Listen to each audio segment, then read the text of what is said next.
Baik, selamat pagi. Jadi, Assalamualaikum warahmatullahi wabarakatuh. Jadi hari ini kita lanjut ke pertemuan ketiga mata kuliah statistik ya. Mudah-mudahan suara saya terdengar dengan jelas. Jadi pada pertemuan ketiga ini kita akan membahas mengenai tendensi sentral ya. Yang mana yang maksud tendensi sentral yaitu rata-rata, median, dan modus ya. Jadi rata-rata, median, dan modus. Adapun indikator yang ingin dicapai pada pertemuan kali ini yaitu menghitung nilai min, median, modus dari satu data. Sebelum kita masuk ke materi, kita cek dulu tugasnya ya yang ada di Spada.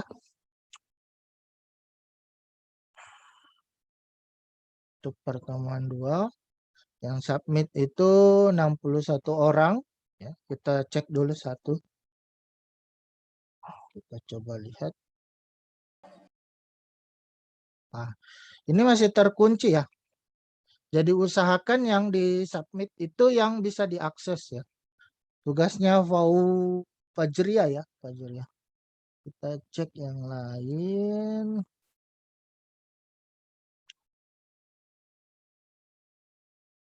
Oh, ini Miftahul Jannah ya.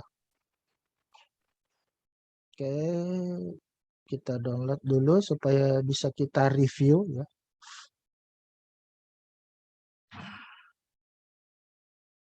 Oke, kita cek dulu.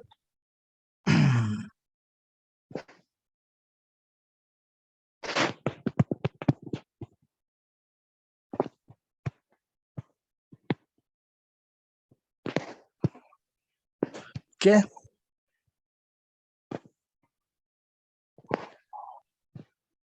Kita lihat.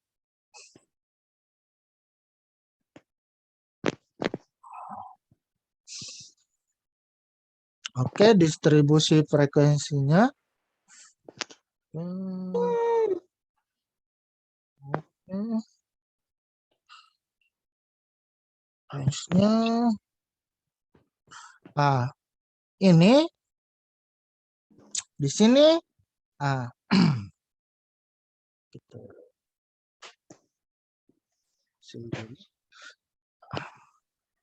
Di soal ini,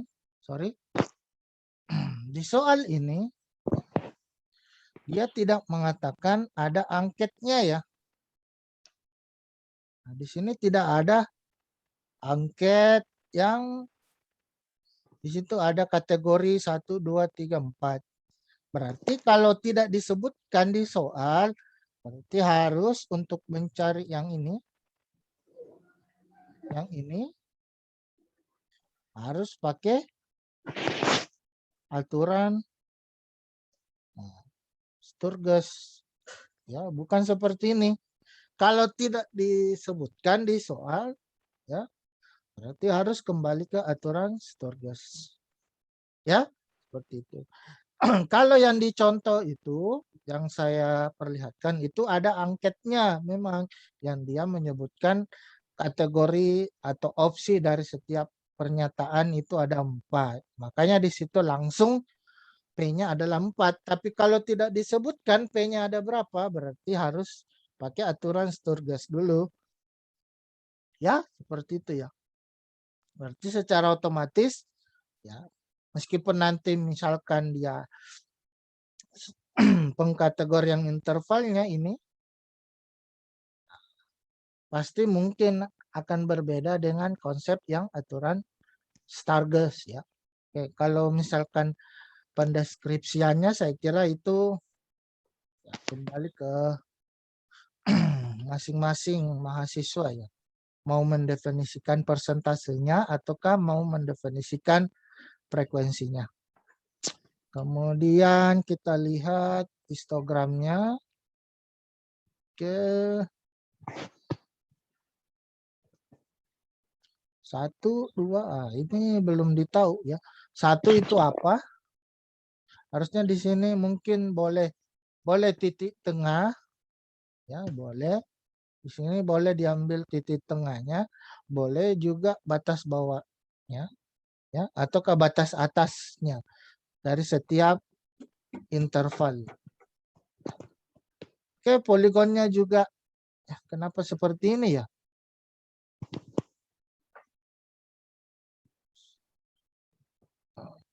Tadi karena pengkategoriannya ya, yang tidak menggunakan aturan Storegas, makanya terlihat distribusinya juga.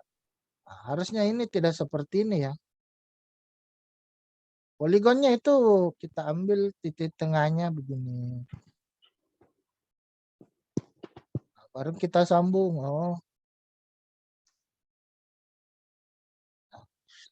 tuh, ya. Ogibnya juga. Ya. Kalau memang tidak memungkinkan Anda gambar misalkan dengan pakai Excel atau apa, boleh gambar secara manual saja ya. Boleh digambar misalkan di kertas, baru nanti Anda foto, baru Anda masukkan. Jadi tidak harus misalkan pakai Microsoft Excel atau aplikasi yang lainnya, Anda ada masalah. Ya. Jadi boleh nanti Anda foto saja, Anda gambar secara manual mungkin di kertas, baru difoto, baru ditambahkan ke tugasnya. Oke, seperti itu ya.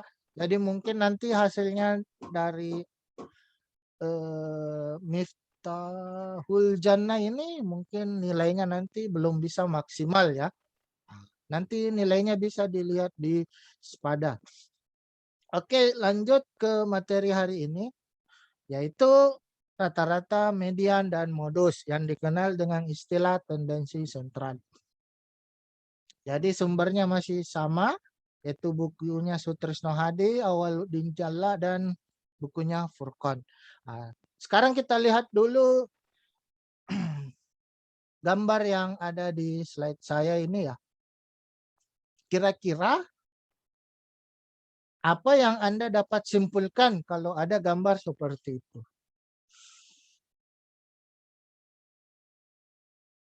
Ada yang bisa menjawab? Silakan aktifkan mic-nya.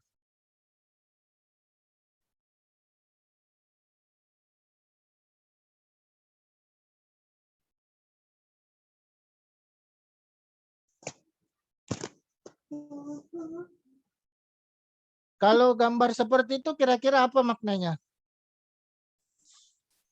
Ibrahim. Orang yang menimbang berat badan, Pak. Melihat Siapa berat namanya? badannya, Pak. Namanya siapa? Bapak. Siapa? Nur Hikmah, Pak.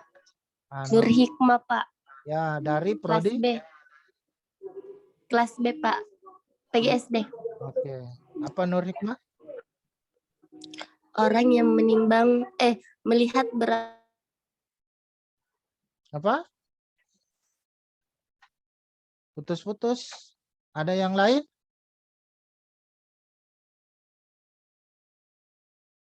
Kalau gambar seperti ini kira-kira apa yang bisa Anda deskripsikan?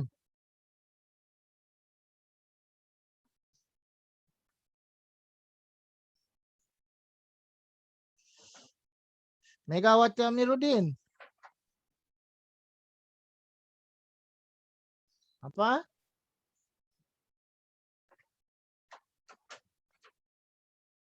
Rizky Anggraini. Bisa aktifkan mic-nya? Apa pendapat Anda kalau gambarnya seperti itu?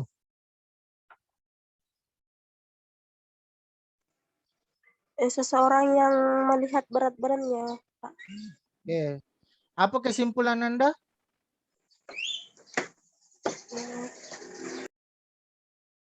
Kira-kira kalau melihat dari bentuk tubuhnya atau postur badannya kira-kira apa?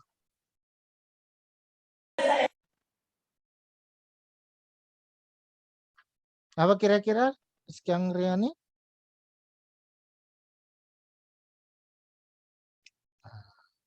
Ada yang lain?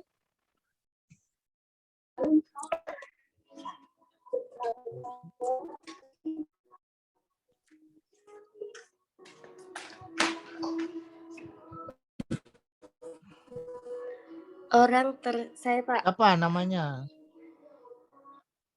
Nur Hikmah Pak, kelas Ah, B. ya. Apa Nur Hikmah? Mungkin menurut orang tersebut dia terlalu kebesaran sehingga dia ingin mengetahui berat badannya Pak. Oke, intinya dia gendut ya. Iya, Ah, kira-kira kenapa Anda atau Nur Hikmah bisa mengatakan dia gendut? Dari mana? dari postur tubuhnya Pak. Apa yang dari mana postur tubuhnya yang bisa menyimpulkan bahwa dia gendut? Dari perutnya Oke, buncit. good. Perutnya buncit. Ah, kenapa perutnya buncit? Karena lemak-lemaknya ini, ya, lemak-lemaknya dia berkumpul di situ kan. Artinya Iya Pak. kalau kita asumsikan bahwa lemak itu adalah suatu data, berarti dari ciri seperti ini kita bisa menarik kesimpulan bahwa dia gendut. Kapan kita bisa katakan dia gendut? Kalau di sini dia berkumpul atau banyak sekali lemaknya ya. Kan? Iya Pak. Oke. Begitupun nanti dengan data. Oke. Jadi kalau misalkan data itu misalkan dia punya distribusi seperti yang Anda pelajari di pertemuan sebelumnya, yang mana distribusinya itu bisa digambarkan pakai histogram atau poligon, ya. Nah, dari situ kan nanti bisa terlihat bahwa di mana data itu berkumpul, kan? Nah, salah satu alat untuk menarik kesimpulan, ya, kalau ini kan secara visual kita bisa lihat. Kalau data yang berbentuk angka, tentu salah satu caranya yaitu dengan tendensi sentral. Artinya mencari rata-rata, mencari median, ataupun mencari modus. Tapi yang jadi masalah sekarang, kapan misalkan dari sekumpulan data itu kita ambil misalkan rata-rata. Kapan kita gunakan median, kapan kita ambil modus sebagai alat ya untuk mengukur pola atau distribusi suatu data. Jadi tidak harus semuanya, misalkan cukup salah satunya saja. Nah, makanya di pertemuan pertama itu penting sebenarnya Anda pahami dulu jenis-jenis data, ya, yaitu misalkan data nominal, data ordinal, data interval, dan data rasio. Karena itu juga nanti ada pengaruhnya terhadap penggunaan tendensi sentral. Apakah kapan data itu kita gunakan rata-rata, kapan kita gunakan median, dan kapan kita gunakan modus. Ya, seperti itu. Nah, sekarang kita lihat dulu contoh jurnal mengenai penggunaan tendensi sentral. Misalkan di prodi bimbingan konseling, ini misalkan dia meneliti tentang self management ya untuk meningkatkan kedisiplinan belajar siswa. Tentu yang jadi variabelnya itu adalah kedisiplinan belajar kan. Nah, ini variabelnya itu, variabel penelitiannya itu adalah kedisiplinan belajar. Oke, tentu untuk melihat pola dari distribusi data-data, kedisiplinan belajar itu bisa dilihat di sini dia menggunakan rata-rata atau mean kan, baik yang pretest maupun post-test. Jadi untuk menarik kesimpulan dari sekumpulan data, itu salah satu tendensi sentral yang umumnya digunakan selama dia mengikuti distribusi, ya, distribusi normal misalkan itu kita gunakan rata-rata. Misalkan di jurnal PGSD juga di sini saya ambil penelitian pengaruh penggunaan alat peraga blok pecahan terhadap hasil belajar. Jadi tentu variabel penelitiannya yaitu adalah hasil belajar kan. Oke, hasil belajar matematika. Nah, di sini terlihat di bagian abstraksinya itu dia juga menggunakan nilai rata-rata ya, baik yang pretest maupun post-test.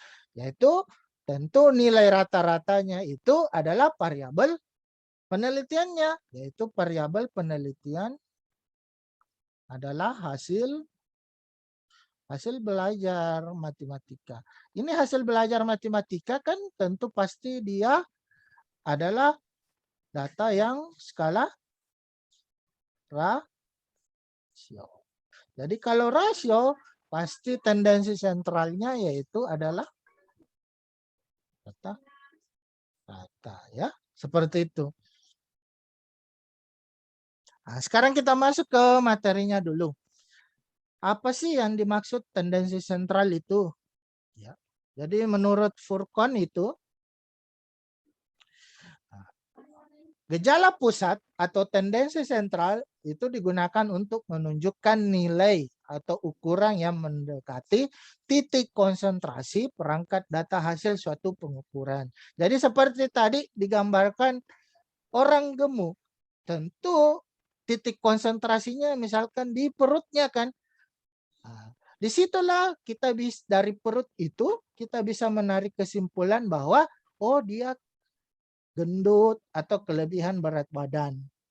Nah, begitupun sebenarnya nanti kalau misalkan data, tentu kalau data harus ada pola distribusinya. Mau yang misalkan mengikuti distribusi normal ataukah distribusi lainnya. Nah, pola distribusi ini biasa digambarkan bisa pakai histogram, boleh juga pakai misalkan kurva normal ataukah poligon dan lain sebagainya ya, seperti itu. Nah, ukuran gejala pusat sering digunakan sebagai gambaran umum tentang kecenderungan atau wakil dari suatu perangkat data. Nah, ada 3 gejala pusat yaitu modus, median, dan rata-rata. Saya kira istilah ketiga tendensi sentral ini ya sudah familiar buat Anda karena sudah dipelajari mungkin sejak SMA.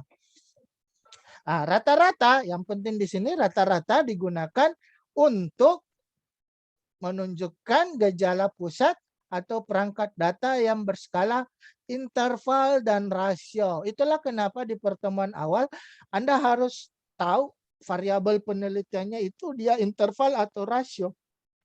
Dari sini kita sudah bisa menduga, oh variabel penelitian saya interval, oh variabel penelitian saya rasio, berarti tendensi sentral yang saya gunakan harus rata-rata. Ya. Nah, kemudian modus sering digunakan data yang berskala nominal. Nah, tentu misalkan jenis kelamin.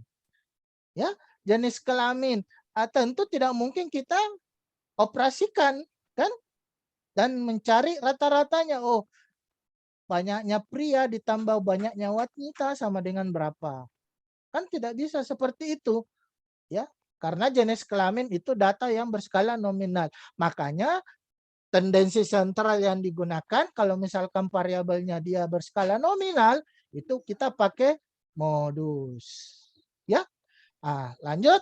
Kalau misalkan dia ordinal, boleh pakai median. Itu menurut Furkon ya. Oke, lanjut. Kita masuk ke tendensi sentral yang pertama, yaitu modus. Jadi modus menurut Furkon adalah nilai yang paling sering muncul dalam suatu pengukuran. Jadi terkadang modus itu bisa 1, bisa 2, atau dikenal dengan istilah bimodal, boleh juga lebih dari 1. Ya. Boleh lebih dari 2 atau istilah multimodal. Jadi kalau misalkan seperti itu kita lihat gambarnya. Nah, tentu dari sini terlihat yang gambar pertama itu misalkan modusnya 1 karena 1 saja puncaknya kan. Kemudian misalkan di gambar yang kedua ini terlihat punya 2 modus karena 2 puncaknya ya, yaitu 10. Kemudian di sini lihat frekuensinya adalah 10, berarti modusnya untuk yang ini mungkin di sini sekitar 30-an lebih ya, 33 ataukah 34 sekian. Sedangkan yang gambar kedua bisa saja dia punya modus yaitu sekitar 27 mungkin, ataukah juga ada yang 37. Jadi 2 modusnya, bisa yang 27, bisa juga yang 37. Ataukah bisa banyak modusnya ya, misalkan seperti yang gambar ketiga, itu kan banyak kemungkinan modusnya kalau bentuk gambarnya seperti itu atau bentuk distribusinya seperti itu.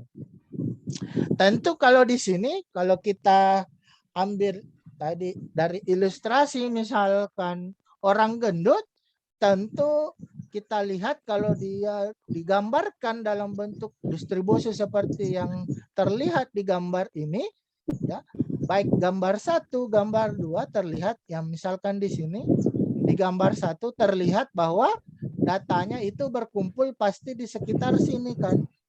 Nah, begitupun yang di gambar 2 datanya berkumpul di 2 ya. Nah, 2 sini. Nah, mungkin yang agak rumit nanti kalau terlalu banyak modusnya, nah, itu kita tidak bisa menarik kesimpulan bahwa datanya berkumpul di bagian mana. Ya, ya seperti itu. Nah, sekarang kita lihat contoh modus data tunggal. Ya, saya ambil data yang sama di pertemuan sebelumnya yaitu mengenai nilai perilaku agresif ya. Yang mana di situ terlihat ya, secara visual saya gambarkan di sini, saya gambar dengan bentuk poligon ya. Saya gambar dari data distribusi tunggalnya, saya kemudian gambar ya, terlihat 13 itu frekuensinya 1 ya. Kemudian 19 itu frekuensinya 2 ya. Kemudian misalkan 20 itu frekuensinya 1. Nah, kemudian saya sambung ya, terlihat seperti ini. Coba Anda lihat modusnya dari data distribusi tunggal ya, data yang nilai perilaku agresif itu kan modusnya adalah 42 ya. Yang mana frekuensinya adalah 6. Artinya 42 itu muncul sebanyak 6 kali. Nah, dari kalau kita bawa ke gambar distribusinya ya, secara visual terlihat bahwa modus itu bisa mewakili sebaran datanya karena terlihat di bagian situlah dia menonjol. Ya, di bagian situlah dia menonjol. Artinya secara visual dia berkumpul di sini. Ya. Jadi modusnya itu adalah 42. Artinya dengan menggunakan tendensi modus untuk data nilai perilaku agresif di SMP Negeri 3 Bengkulu ya, itu bisa kita menarik kesimpulan bahwa modus itu bisa mewakili sebarang dari data. Karena di bagian situlah data itu berkumpul dan di bagian situ pula data menonjol kan? Seperti itu. Nah, sekarang kita lihat contoh di modus untuk data nominal. Saya ambil data ini dari jurnalnya Agriana tahun 2010 untuk variabel penelitian jenis kelamin. Ya. Nah, dari sini saya gambarkan dari pemilihan karir mulai dari kombinasi ya. Apalagi realistik, investigatif, ya, sosial, interpreting, konvensional, dan kombinasi. Ya. Saya fokusnya di sini di bagian pemilihan karir, di bagian variabel pemilihan karir. Kemudian saya total, kemudian saya gambarkan. Ya. Untuk di sini saya lihat untuk realistik, ya digambarkan seperti ini. Ya. Ini frekuensinya ya. Kemudian investigatif digambarkan seperti ini. Oke. Jadi ini saya ambil misalkan untuk data yang kita lain. laki-laki ya. Untuk data yang laki-laki. Di sini berarti artistik itu sekitar 14 ya. Nanti disambung ya. Oke. Kemudian terlihat gambar poligonnya. Dari situ terlihat bahwa untuk yang sosial ya dengan modus yaitu 23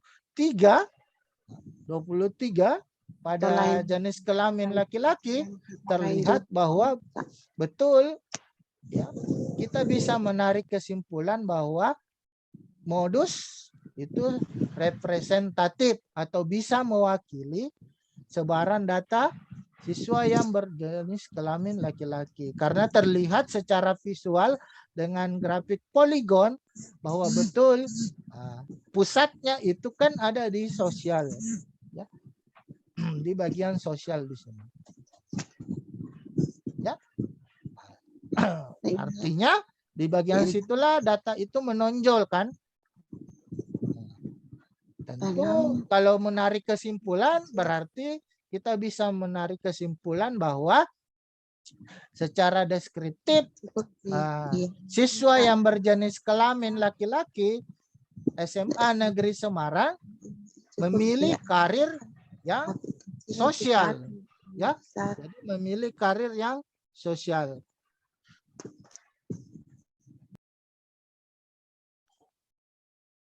Oke. Tidak mungkin kita untuk variabel seperti ini, misalkan variabel pemilihan karir, itu kita mengambil nilai rata-rata kan tidak mungkin. Karena nanti misalkan kalau kita rata-ratakan, misalkan Anda jumlahkan untuk jenis kelamin laki-laki, kemudian Anda bagi, bisa saja dia desimal kan. Dan tidak ada manusia yang desimal kan, pasti dihitung secara utuh. Makanya di sini untuk yang nominal biasanya menggunakan tendensi sentral modus. Ya.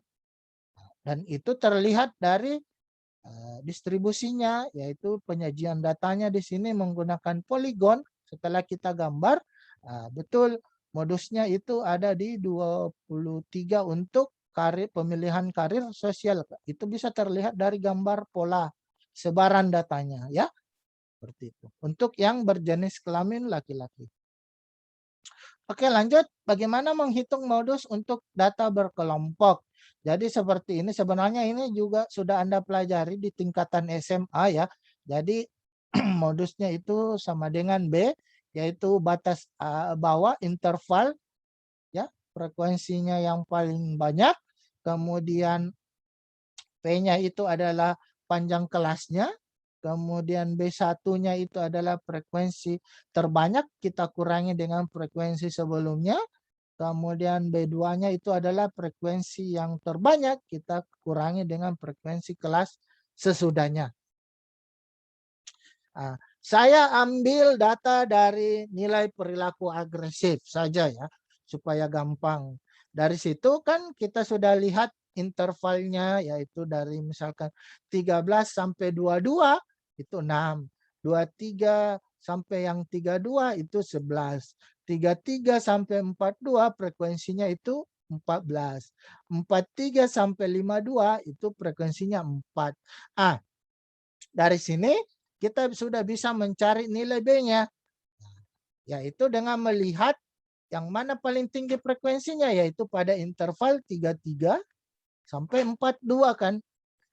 Berarti untuk mencari batas bawahnya berarti karena kita di sini angka satuan, yaitu berarti sisa 33, batas bawahnya 33, ini kita kurangi 0,5, makanya peroleh 32,5.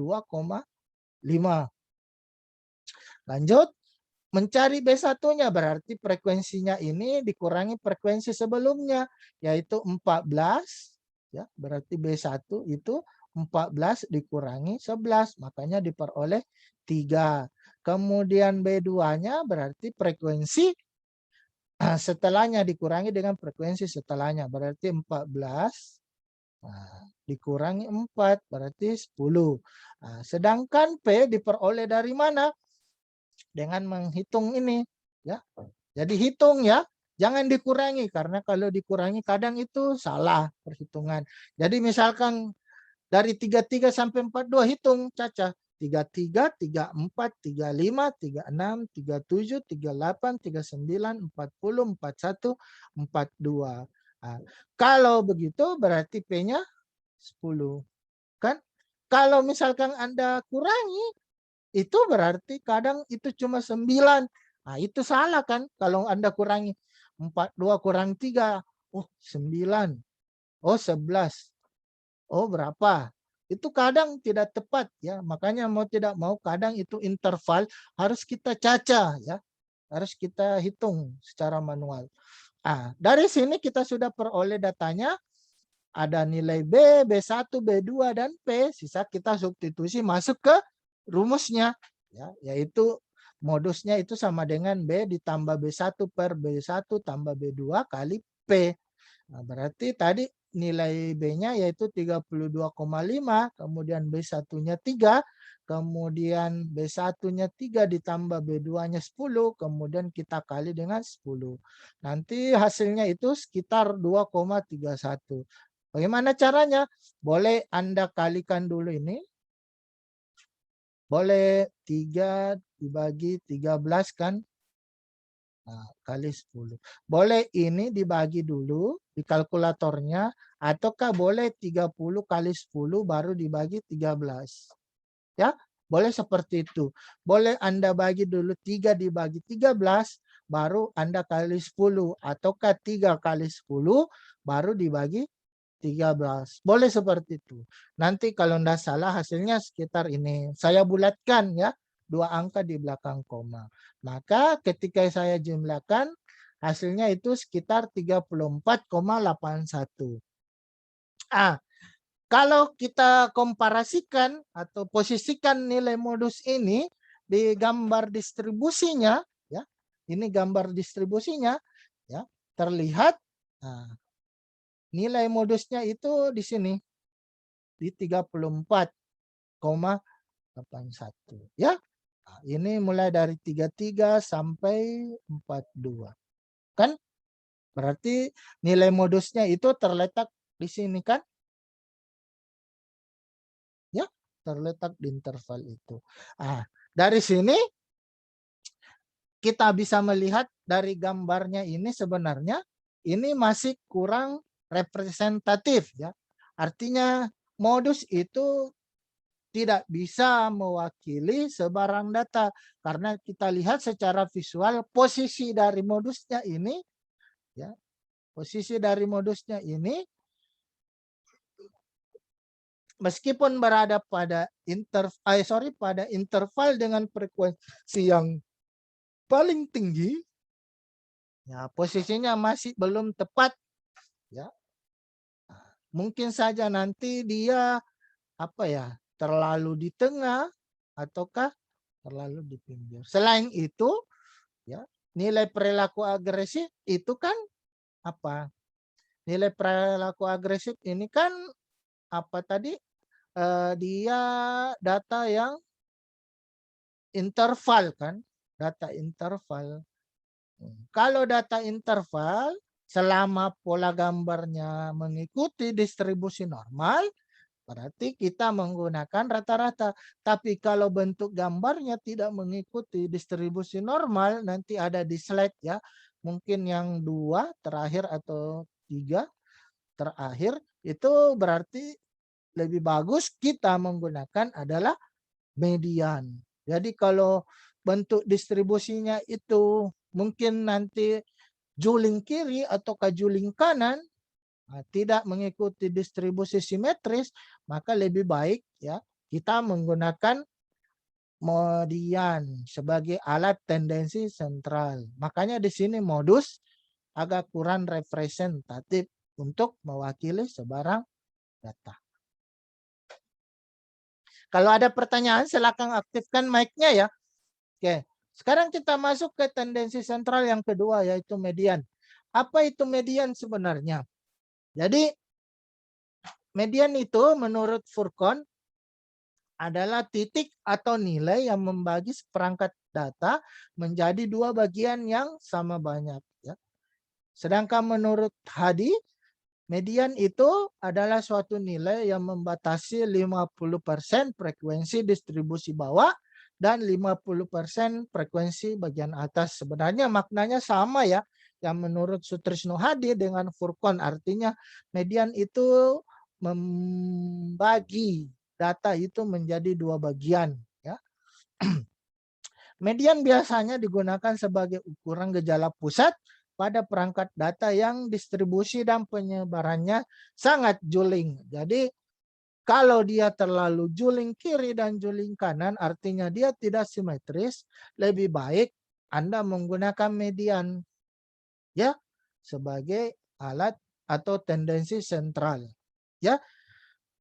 Nama lain dari median itu bisa dinamakan persentil 50, bisa kuartil 2.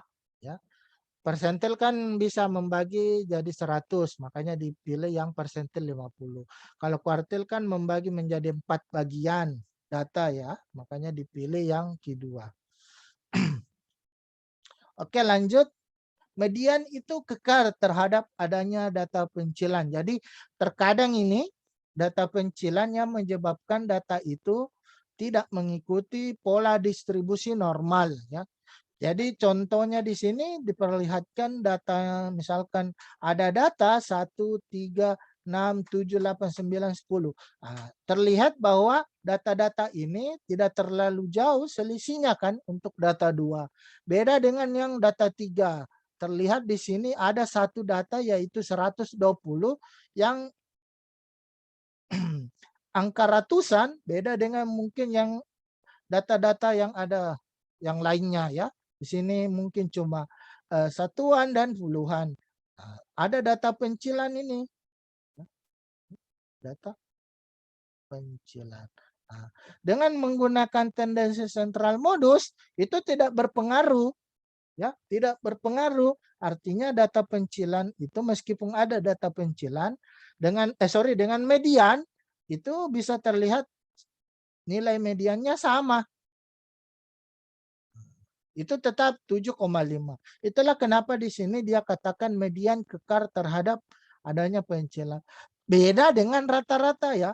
Rata-rata coba Anda lihat dari data 2 dan data 3 gara-gara adanya data pencilan rata-ratanya itu berbeda. Yang satunya itu sekitar 7. Ini masih apa ya? Representatif lah. Karena datanya berkisar 1 sampai 12. Tapi kalau Anda lihat yang data 10, sebagian besar datanya itu kan paling kan di 10. Tapi gara-gara ada data pencilan, masa kita mau menarik kesimpulan bahwa oh itu ada di sekitar 20. Padahal sebagian besar itu cuma berkisar 1 sampai 10 datanya kan. Ya. Itulah yang dimaksud dia kekal terhadap adanya data pencilan. Itulah kenapa disarankan kalau misalkan dia juling kiri dan juling kanan, itu gunakan median. Ya. Di sini terlihat di contoh ini terlihat bedanya rata-rata. Kalau misalkan yang data 2 itu masih bisa mewakili lah karena dia terletak di 1 sampai 12. Berarti kalau kita gambar mungkin secara visual masih bisa lah. Ya, itu mewakili apa ya, sebaran datanya. Tapi kalau misalkan untuk data 3 di contoh sini kita lihat dia datanya dari 1 kemudian tiba-tiba ada 120. Kemudian rata-ratanya langsung di 20, padahal sebagian besar datanya itu cuma ada di 1, 2, 1, 3, 6, 7, 8, 9, 10. Cuma ada 1 yang merupakan data pencilan yang menyebabkan ya menarik rata-rata itu yang terlalu jauh dari misalkan sekumpulan datanya ya. Contoh kita lihat contoh median data tunggal ya. Saya ambil lagi data nilai perilaku agresif ya, yang distribusi tunggalnya, kemudian saya urutkan ya. Saya urutkan, kemudian saya bagi 2, terlihat yang masuk mediannya yaitu data ke-18 karena jumlah datanya adalah 35. Nah, dari sini terlihat mediannya adalah 33. Seperti yang saya lingkari di sini. Nah, di sini saya bisa deskripsikan, saya contoh deskripsikan seperti ini. Jadi secara deskriptif 50% data nilai perilaku agresif SMP 3 Bengkulu itu berada di bawah 33 dan 50% lagi itu berada di atas nilai 33. Nah, seperti itu contoh deskripsinya ya. Contoh pendeskripsian. Sekarang kita lihat contoh penggunaan tendensi sentral median pada data ordinal. Saya ambil di sini untuk kategori hasil belajar post test dari penelitian Fajriani ya. Dari penelitian Fajriani di tahun 2016. Oke. Dari sini terlihat ya dia data ordinal kan untuk hasil belajar karena dia mengkategorikan rendah, sedang dan tinggi dan ini posisinya kan berbeda. Orang yang memiliki hasil belajar rendah tidak mungkin kita samakan dengan orang yang memiliki hasil belajar sedang maupun yang tinggi. Nah, kemudian saya gambarkan secara visual distribusinya ya, saya ambil dari frekuensinya.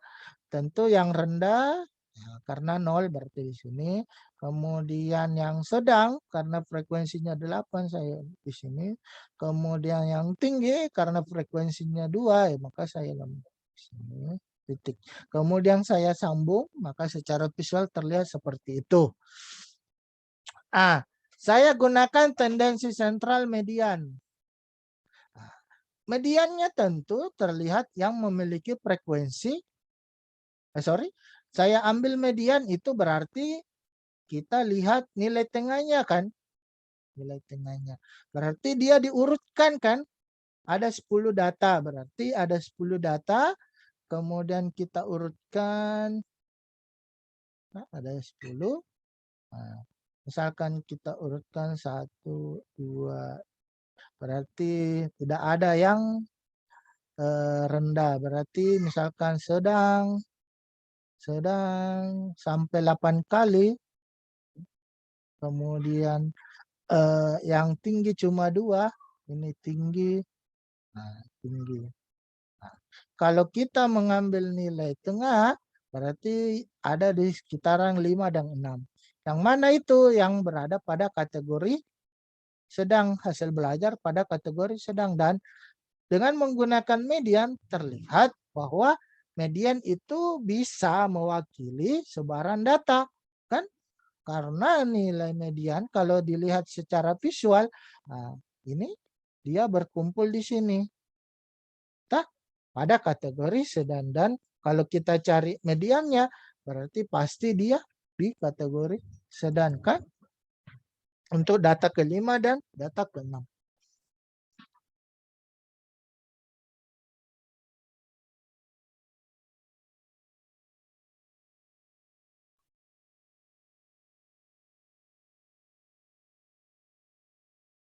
Oke, lanjut. Kita lihat cara menghitung median untuk data berkelompok. Jadi rumusnya seperti ini, di mana XI itu adalah batas bawah interval kelas median. Jadi ini juga sudah dipelajari pada saat menggambar histogram atau KOGIT kan, cara mencari batas bawah. Panjang kelas, banyaknya data, kemudian frekuensi kumulatif kan juga sudah dipelajari pada saat membuat tabel distribusi ya. Kelompok kan, kemudian frekuensi kelas median itu adalah disimbolkan dengan huruf FI. Oke, kembali dengan menggunakan data yang sebelumnya yaitu nilai perilaku agresif. Berarti pertama-tama yang harus Anda lakukan nanti misalkan Anda mau mencari nilai median untuk data berkelompok, pertama-tama perhatikan dulu total datanya. Total datanya berarti total datanya itu adalah 33. ya. Kemudian karena median itu adalah sama dengan nilai Q2, berarti di sini dia dibagi 2. Oke, jadi makanya 35 dibagi 2 itu diperoleh 17,5. 17,5 itu bukan berarti datanya, karena dia masih dalam data berkelompok. Artinya itu data ke 17,5. Ya, jadi yang perlu diperhatikan hasil pembagian total data dibagi dengan misalkan 2 itu bukan datanya tapi posisi datanya. Ya, posisi datanya. Jadi dia posisi data ke 17,5. Nah, dari situ Anda bisa perhatikan data ke 17,5 Anda perhatikan frekuensi kumulatifnya. Ya. Nah, untuk 6 sampai data ke-6 itu masuk di interval ini. Untuk sampai data ke-17 itu masuk di sini. Yang kita maksud itu adalah data ke-17,5 berarti dia masuk di sini. Jadi seperti itu penentuannya ya. Makanya barulah kita buat tanda yang merah. Bukan karena frekuensinya yang tinggi, tapi kita lihat dari letak data. Ya, letak data. Jadi harus dicari dulu letak datanya dengan membagi total data dengan 2. Nanti dari situ Anda lihat di mana posisi data itu. Ya, misalkan di sini dicontohkan, oh mediannya itu adalah data ke 17,5. Berarti sisa kita lihat frekuensi kumulatifnya. Oh, data ke 17,5 itu berada di sini. Ya. Jadi bukan dilihat frekuensinya, tapi dilihat posisi datanya dari kumulatif. Dari sini karena yang letak data 17,5 itu ada pada 33 sampai data ke 42, maka dari situ kita sudah bisa cari nilai XI-nya. Oh, berarti batas bawahnya ini 33 kurangi 0,5 berarti diperolehlah 32,5. Banyak kelasnya tadi dengan mencacah hitung 33 sampai 42. Oh, ada 10. N-nya artinya total datanya itu ada 35. Frekuensi kumulatif sebelum data. Berarti ini karena disinilah letak tadi data ke 17,5 berarti frekuensi kumulatif sebelum data itu adalah di sini kelas yang ini kan. Makanya diperoleh 17. Kemudian terakhir nilai FI itu adalah frekuensi data untuk yang interval. Frekuensi data untuk data median, yaitu data mediannya kan berada di interval 33 sampai 42, maka diambillah frekuensi 14 ya. Seperti itu. Makanya FI di sini bernilai 14. Nah, maka setelah itu sisa kita masukkan atau substitusi ke rumusnya. Tadi kita ganti XI dengan 32,5, N bagi 2 berarti 17,5.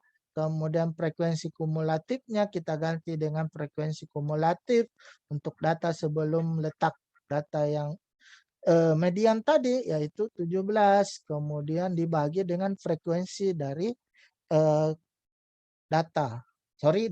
letak data median ya, yaitu frekuensinya adalah 14. Dikali dengan P-nya. P-nya itu ya banyaknya kelas. Panjang kelasnya yaitu ada 10. Nanti setelah dihitung, ya, nanti diperolehlah sekitar 0,36. Ini ketika dijumlah maka diperoleh 32,8. Kalau kita deskripsikan, berarti contoh pendeskripsiannya dari saya itu seperti ini. 50% nilai perilaku agresif dari siswa SMP Negeri 3 Bengkulu itu berada di bawah 32,86 dan 50%-nya lagi itu berada di atas 32,86%. Kalau kita lihat dengan menggunakan gambarnya secara visual ya. Di sini terlihat Nilainya itu di 32,86. Kalau kita bulatkan memang dia masuk di sini ya pada interval 33 sampai 42. Oke, menurut teori tadi Furkon kalau bentuk gambarnya ya ini terlihat bentuk gambarnya ini kan tidak simetris seperti lonceng betul ya. Seperti ini. Dia agak miring sedikit. Ya, agak juling ke kiri ya. Agak panjang di sini. Ya, tidak tepat di tengah ya. Ini yang gambar contoh yang simetris. Nah, dari sini kalau kita gambarkan ya, sebaran datanya itu kan dia tidak tepat di tengah. Untuk ini puncaknya ya, puncaknya. Makanya dia tidak simetris. Nah, dia agak juling ya. Nah, namanya itu karena dia lebih panjang yang sini, berarti dia namanya juling kiri ya. Nah, tadi menurut teorinya Furkon, kalau gambar distribusinya atau sebaran datanya itu juling, salah satu tendensi sentral yang paling bagus kita gunakan adalah median, dan terlihat bahwa sebaran data untuk data nilai perilaku agresif dari SMP Negeri 3 Bengkulu itu kan agak juling. Setelah kita gambarkan, visualisasikan, berarti median itu bisa kita gunakan sebagai tendensi sentral, ya. Nah, makanya di situ kesimpulannya median cukup representatif mewakili sebarang data. Karena bentuk dari sebarang data, dari data nilai perilaku agresif ya di SMP 3 Bengkulu itu kan dia agak juling ke kiri. Makanya tendensi sentral yang bagus menurut teori dari Furkon tadi yang bagus kita gunakan itu adalah kita gunakan tendensi median. Ya, seperti itu.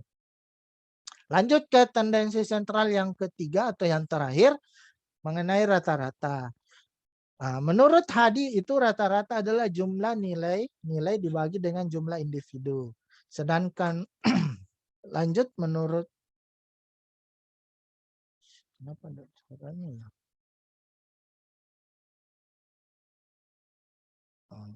Lanjut menurut Hadi rata-rata biasanya dipilih orang sebagai ukuran gejala pusat, terutama bila mana distribusi mendekati model kurva normal atau simetris ya. Kalau dia simetris, maka biasa kadang digunakan rata-rata. Dan datanya itu misalkan data interval dan data rasio. Sebab rata-rata mempunyai stabilitas yang terbesar, dapat digunakan sebagai dasar perhitungan statistik yang lainnya, misalkan variansi, rata-rata deviasi, z-score, dan lain sebagainya.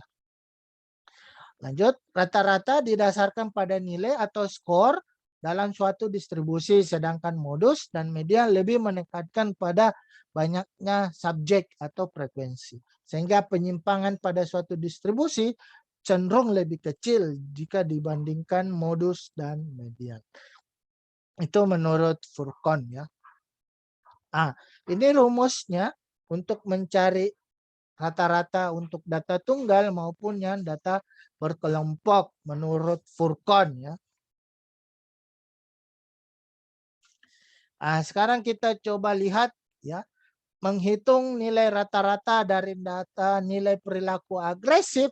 Saya ambil dari data tabel distribusi nilai tunggalnya ya. Oke, jadi saya tambahkan secara manual dulu. Nanti terlihat diperoleh 31,91. Ya. Kalau kita lihat dengan menggunakan distribusi sebaran datanya ya secara visual ini ya.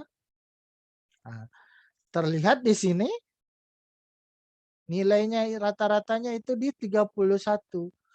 Dan itu tidak representatif karena tidak menonjol di bagian 31, justru sebenarnya dia menonjol di bagian 42. Kan kalau kita ambil dia sebagai data tunggal ya. Kalau kita mau tarik kesimpulan bahwa rata-rata itu 31 atau 32 lah.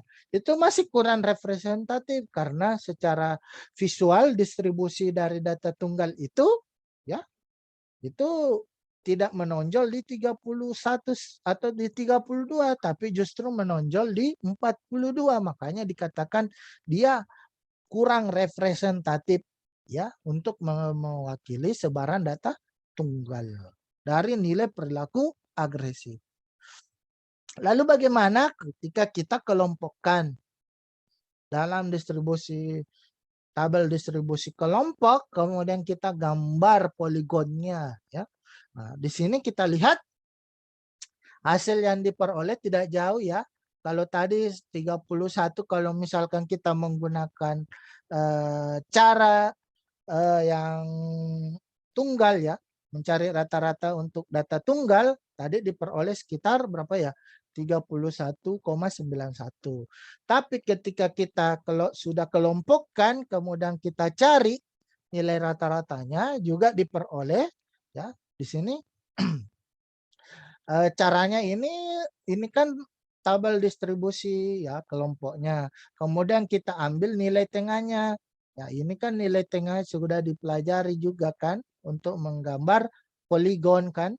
Nah, berarti nilai tengahnya dari interval ini 47,5. Nilai tengahnya dari interval ini 37,5. Dan nilai tengahnya dari interval ini yaitu 27,5. Nilai tengahnya dari interval ini yaitu 17,5. Kemudian kita kalikan dengan frekuensi ini dikali ya. Maka diperoleh 760. 14 dikali 37,5 diperoleh 525. 27,5 dikali 11 itu diperoleh 302,5. Kemudian 6 dikali 17,5 itu diperoleh 105. Kemudian kita jumlahkan maka diperolehlah 1122,5. Oke. Untuk mencari nilai rata-rata yang sudah data berkelompok, maka sisa kita jumlahkan sigma FI kali XI-nya dibagi dengan N, yaitu jumlah datanya yang ini.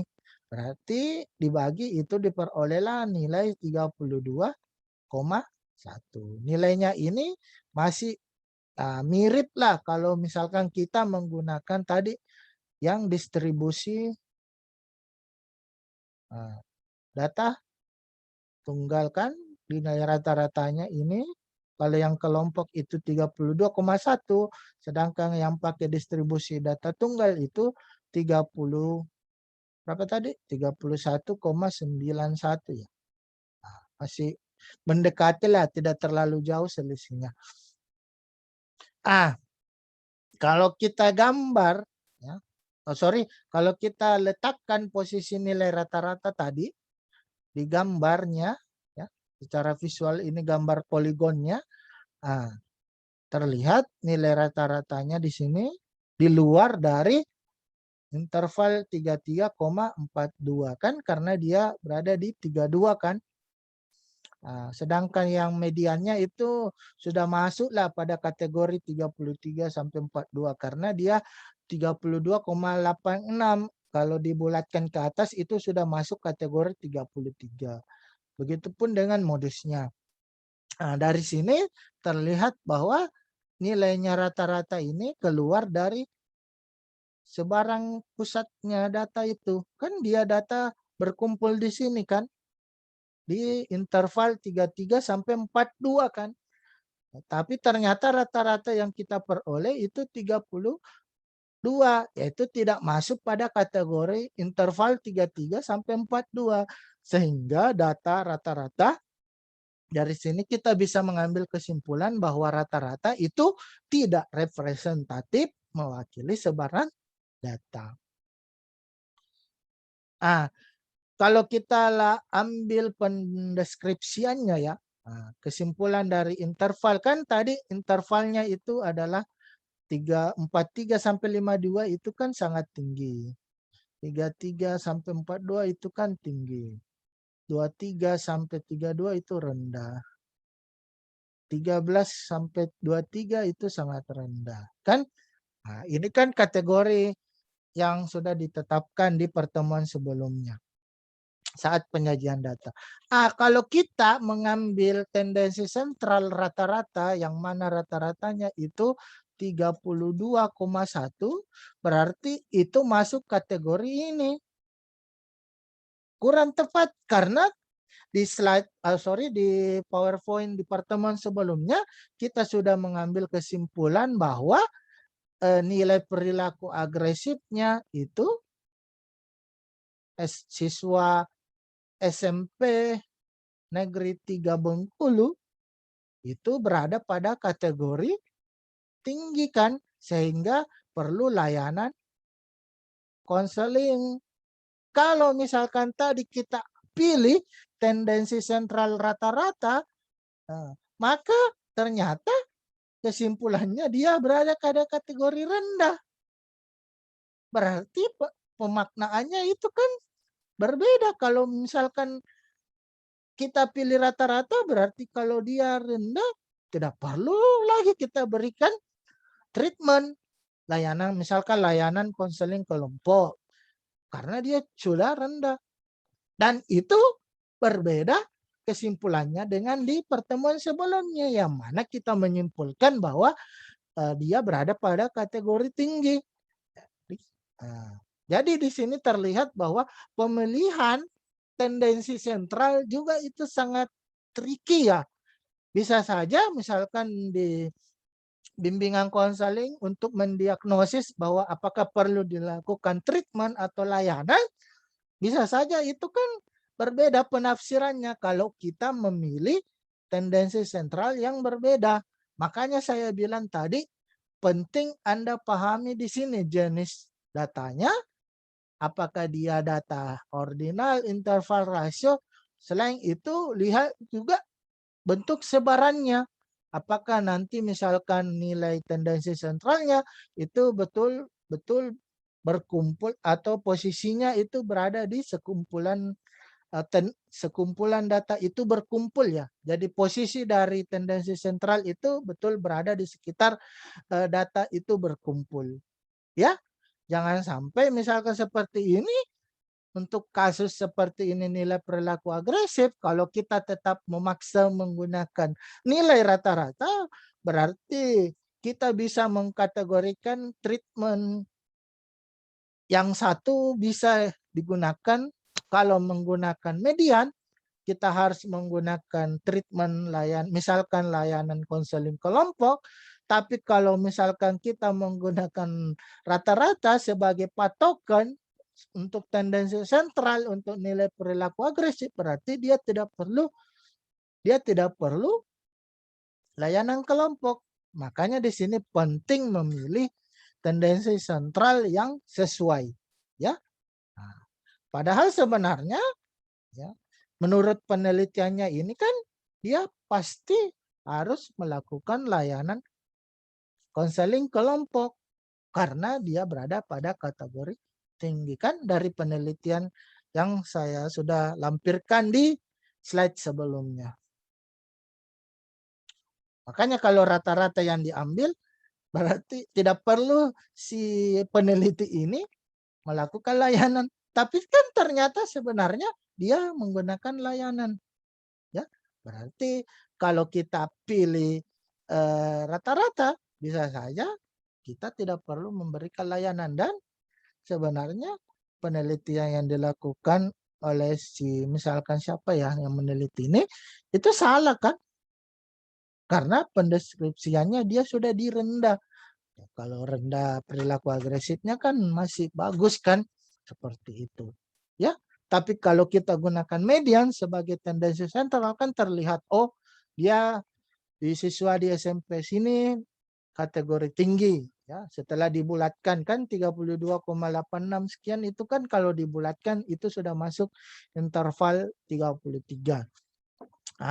Berarti mediannya itu cocok kita gunakan untuk pola data ini ya sebagai tendensi sentral. Makanya saya bilang penting dan tricky ya memilih tendensi sentral yang cocok dari suatu sebaran data.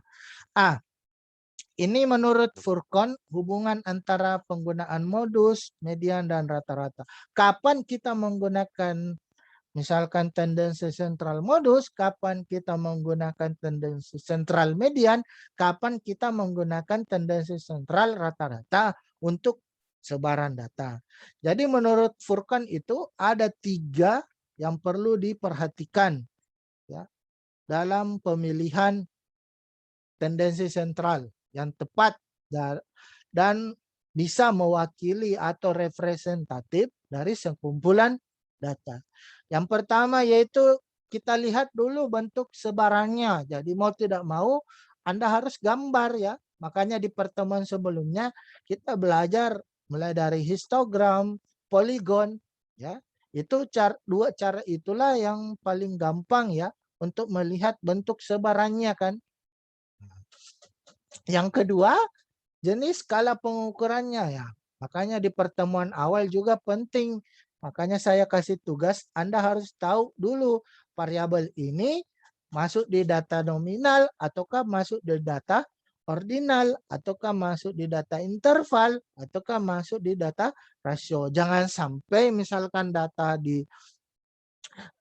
data ordinal kita menggunakan tendensi sentral median ataukah modus ataukah misalkan dipaksa rata-rata. Nah, yang mana yang cocok kira-kira seperti itu. Kemudian kalau kita fokus di bentuk sebarannya, itu bentuk sebaran menurut Furqon itu terbagi 3. Ada yang simetris, ada yang juling kanan, ada yang juling kiri. Jadi cuma ada 3 kemungkinan sebaran data itu. Ada yang simetris, juling kanan, dan juling kiri. Yang mendekati kurva normal tentulah yang distribusi simetris. Ya, lanjut. Untuk data yang berdistribusi simetris atau mendekati simetris, maka rata-rata atau median merupakan ukuran gejala pusat yang lebih sering digunakan karena sifatnya lebih stabil. Jadi kalau kita fokus di distribusinya, jadi kalau misalkan dia berdistribusi simetris atau mendekati kurva normal kan, maka tendensi sentral yang bagus digunakan ada 2, apakah rata-rata atau median. Ya. Kemudian kapan digunakan rata-rata, kapan digunakan median? Nah, kalau median ketika dia sangat juling. Jadi kalau terlalu juling, apakah juling kiri atau juling kanan, maka lebih bagus digunakan median. Ya, seperti tadi gambar nilai perilaku agresif, kalau kita gambar visualisasinya, dia kan juling kiri. Nah, karena nilai juling kiri, makanya tadi saya ambil data tendensi sentral yang digunakan itu adalah median, bukan rata-rata. Karena kalau kita menggunakan rata-rata, terlihat tadi kita bisa salah menafsirkan. Kalau kita menggunakan rata-rata, kita bisa menafsirkan bahwa oh nilai perilaku agresifnya itu rendah.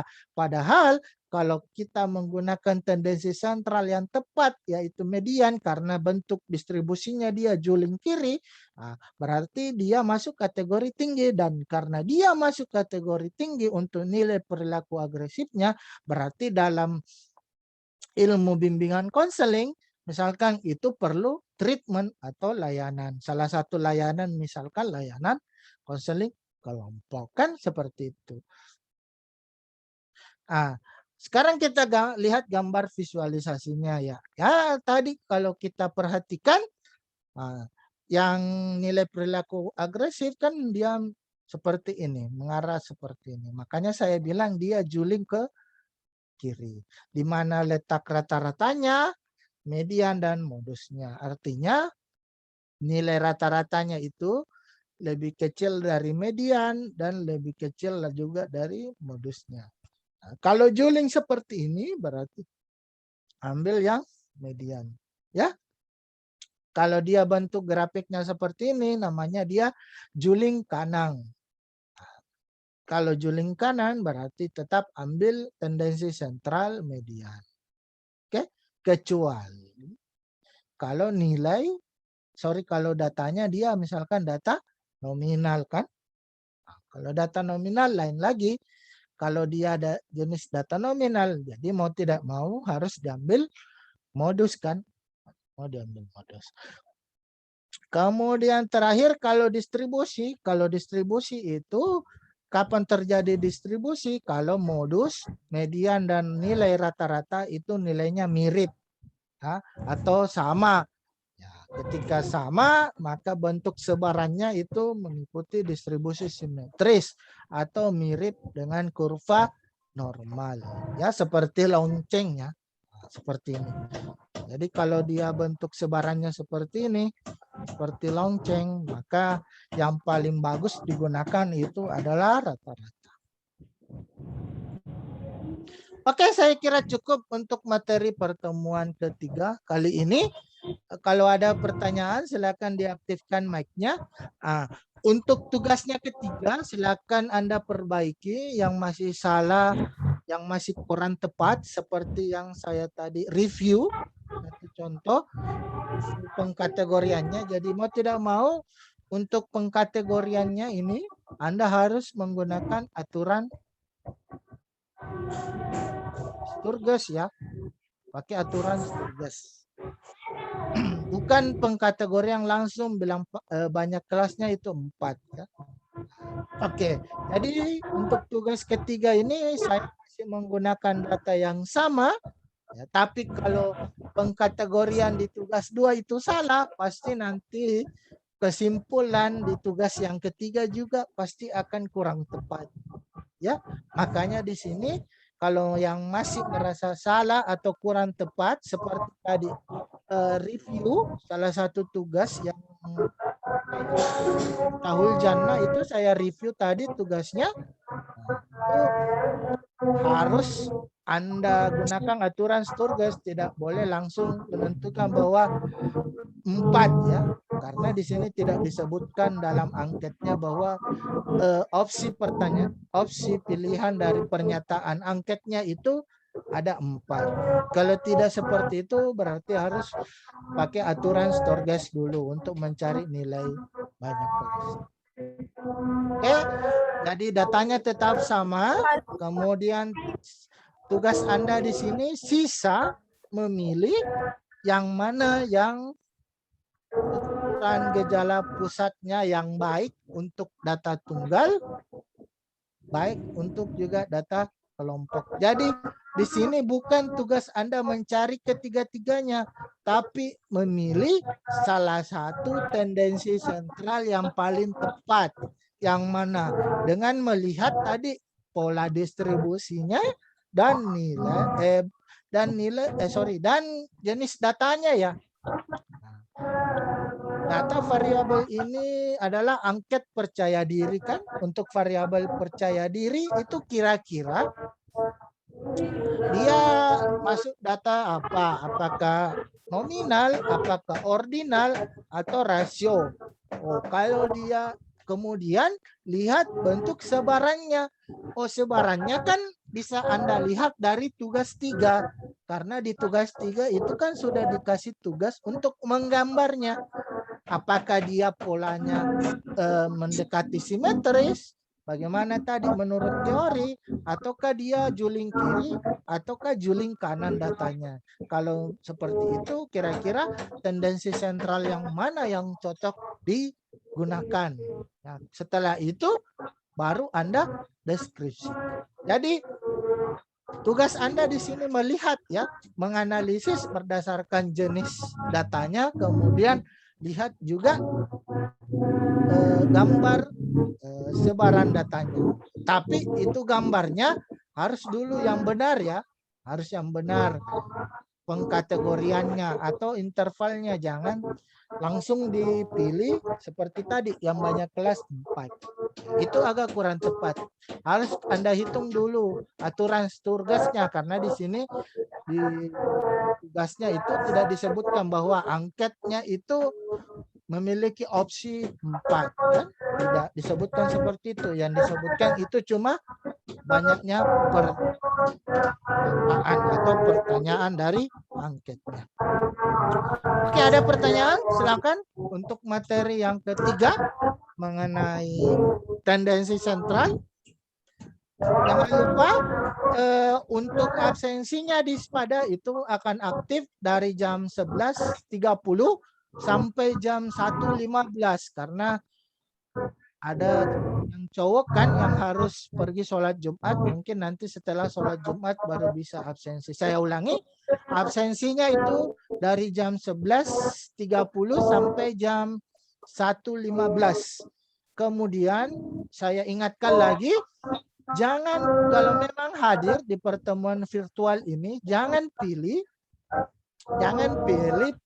absen, pilih present karena tidak bisa lagi kita mengubah. Saya ulangi, tidak bisa lagi mengubah. Kalau hadir di pertemuan virtual ini, pilih present. Ya.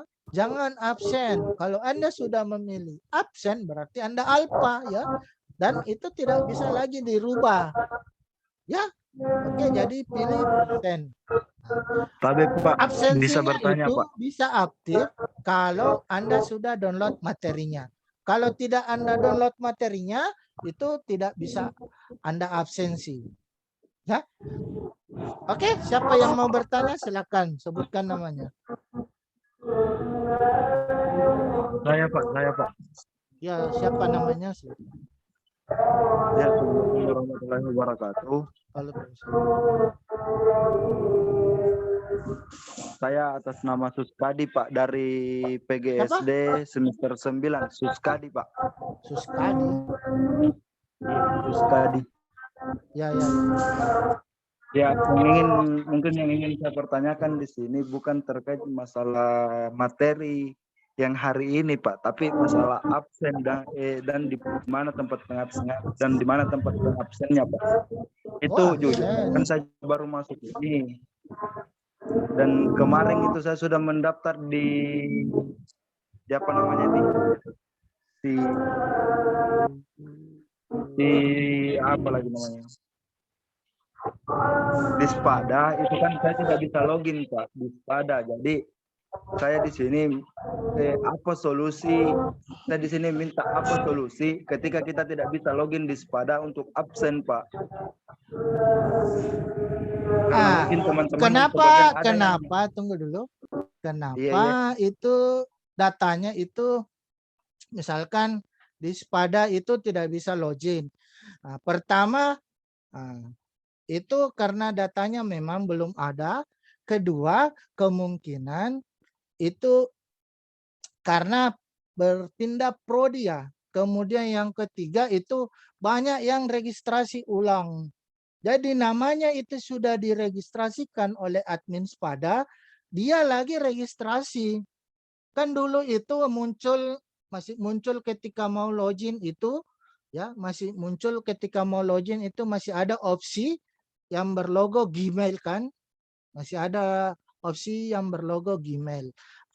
Di situ masih ada yang registrasi ulang lagi, jadi banyak di sini di Spada juga yang double namanya ya. Jadi mau tidak mau saya sebagai adminnya itu harus sortir ulang. Jadi makanya itu kadang ada beberapa yang mencet saya tidak bisa ladeni satu persatu semua ya. Tidak bisa saya ladeni satu persatu karena yang tadinya yang masuk datanya itu yang benar mungkin mahasiswa dari semester 1 sampai semester yang mungkin masih ada yang mengulang juga itu kan yang mungkin cuma sekitar 400 sampai 500 orang itu sekarang di sini di username-nya itu bisa sampai 700 sampai 800 ulang. Itulah kenapa sebenarnya kenapa kami yang buatkan akun dulu. Akun itu pun sebenarnya disesuaikan juga dengan data yang disimak supaya lebih gampang ya sesuai password dan NIM-nya. Ya, jadi solusinya mungkin yang belum bisa login untuk mata kuliah statistika di sini. Besok insya Allah saya ke kampus. Ya boleh kalau ada waktu silakan ketemu saya. Nanti kita cek datanya. apakah ada di SIMAK juga, karena saya juga harus cocokkan data di SIMAK ya. Jangan sampai mahasiswanya itu belum bayar atau apa dan lain sebagainya ya. Jadi saya harus cek dulu. Jadi kadang itu ada yang japri dan terkadang itu SIMAK ya. SIMAK itu sama Wahyu itu dia sistemnya LAN. Artinya tidak bisa diakses kalau misalkan di luar kampus. Jadi kadang saya tidak bisa akses SIMAK-nya dan itu tidak mungkin saya buatkan akun baru saya belum cocokkan dengan yang di SIMAK ya. Jadi harus di cross check dulu di SIMAK apakah dia betul memprogram mata kuliah ini, apakah sudah melakukan pembayaran, apakah sudah program KRS. Nanti setelah itu barulah kita buatkan akun. Kalau mengenai pertemuannya kan tidak ada masalah kan. Kalau masih satu pertemuan kan itu masih relatif kan. Tadi penilaian saya kan, kalau penilaian saya kan nilai kehadiran itu berapa persen ya? 20 atau berapa persen? Nah, jadi itu tidak terlalu berpengaruh lah untuk mata kuliah statistik. Yang penting itu kan ujian tengah semester, ya, apalagi ujian akhir semester, dan apalagi satu penugasannya. Yang penting jumlah kehadirannya itu kan masih mungkin 80%, ya, masih sekitar 80 atau 70%. Jadi tidak ada masalah kalau ini kan kita masih masuk di pertemuan yang 1 atau 2 dan ketiga.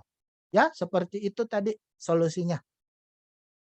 Jadi ini kalau misalkan hari ini saya tidak bisa masuk, berarti kalau Bapak besok ke kampus itu masih bisa Ya, itu bisa. Nanti diisi, saya Pak, setting. Ya, bisa.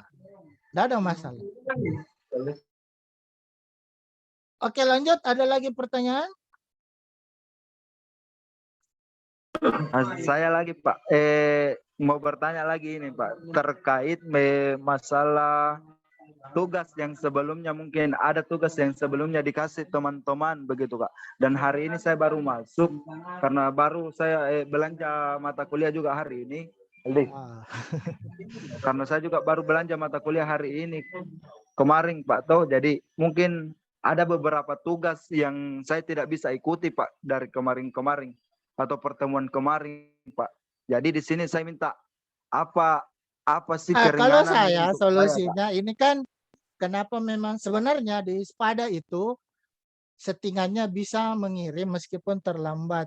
Tapi karena kita belajar dalam pembelajaran daring, ya kenapa saya kunci misalkan deadline-nya yaitu Jumat jam 12, yaitu tujuannya sebenarnya untuk belajar disiplin ya.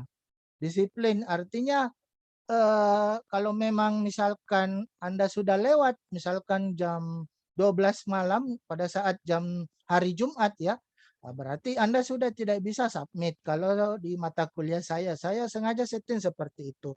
Kalau memang misalkan Anda solusinya ya sisa tugas berikutnya saja.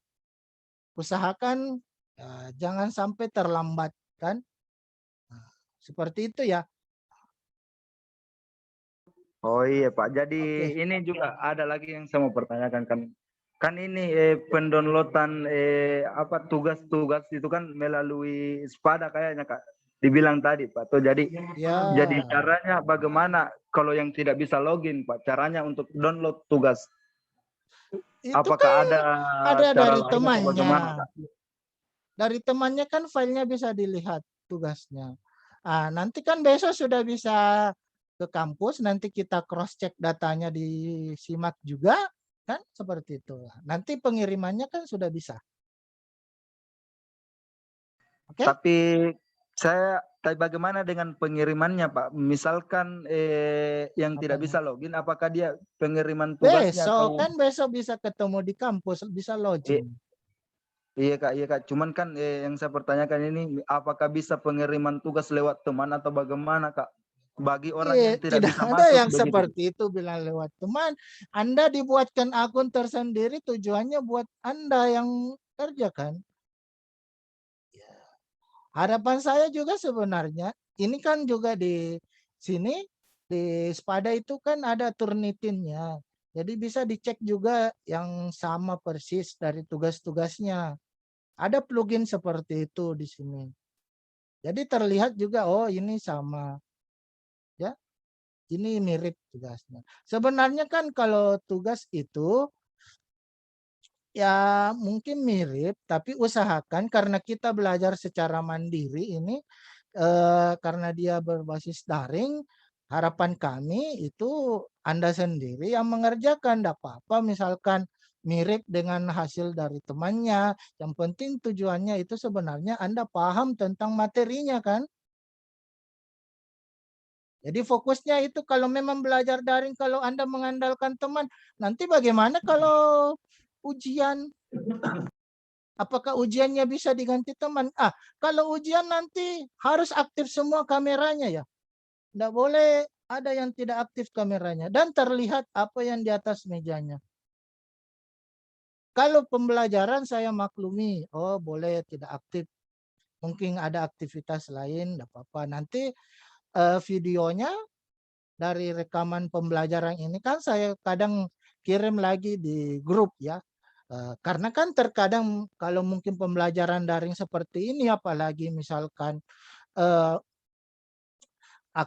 kameranya tidak aktif kan mungkin terkadang ada aktivitas lain yang dikerjakan. Jadi kadang kalau misalkan materinya ada yang belum dipahami, itu kan bisa dilihat kembali di YouTube ya. Itu bisa kembali dilihat di YouTube. Oke, seperti itu ya. Ada lagi? Iya, Pak. Iya. Terima kasih sebelumnya atas jawabannya begitu, Pak. Ada lagi pertanyaan? Oke, kalau enggak, karena ini hari Jumat ya. Jadi kembali saya ingatkan tugasnya itu deadline-nya pasti 6 hari ya. 6 hari dari sekarang berarti paling lambat itu Kamis nanti. Kamis jam 12 malam itu paling lambat Anda submit di Spada. Jadi yang masih belum bisa login ya. Karena ini juga ada beberapa mahasiswa yang mungkin yang masih semester 1, semester awal itu yang pindah-pindah dari prodi 1 ke prodi yang lain. Jadi kadang tidak mungkin kita buatkan username lagi baru, tetap kita gunakan username yang lama, baru sisa kita ganti mungkin prodinya. Jadi saya benar-benar juga kewalahan karena ini ada beberapa mahasiswa kadang sudah di prodi tertentu pindah lagi.